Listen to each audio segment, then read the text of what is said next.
قرض تھوڑا ہو یا بہت اس کی دستاویز کے لکھنے لکھانے میں سستی نہ کرنا. یہ بات اللہ کے نزدیک نہایت قرین انصاف ہے، اور شہادت کے لیے بھی یہ بہت درست طریقہ ہے. اس سے تم کو کسی طرح کا شک و شبہ بھی نہیں پڑے گا.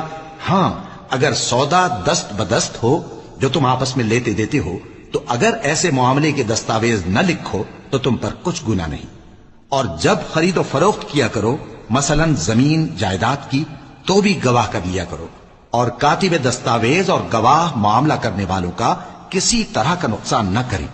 اگر تم لوگ ایسا کرو تو یہ تمہارے لیے گناہ کی بات ہے، اور اللہ سے ڈرو اور دیکھو کہ وہ تم کو کیسی مفید باتیں سکھاتا ہے، اور اللہ ہر چیز سے واقف ہے. اور اگر تم سفر پر ہو اور دستاویز لکھنے والا نہ مل سکے تو کوئی چیز رہن با قبضہ رکھ کر قرض لے لو. اور اگر تم میں سے کوئی دوسرے کو امین سمجھے یعنی رہن کے بغیر قرض دے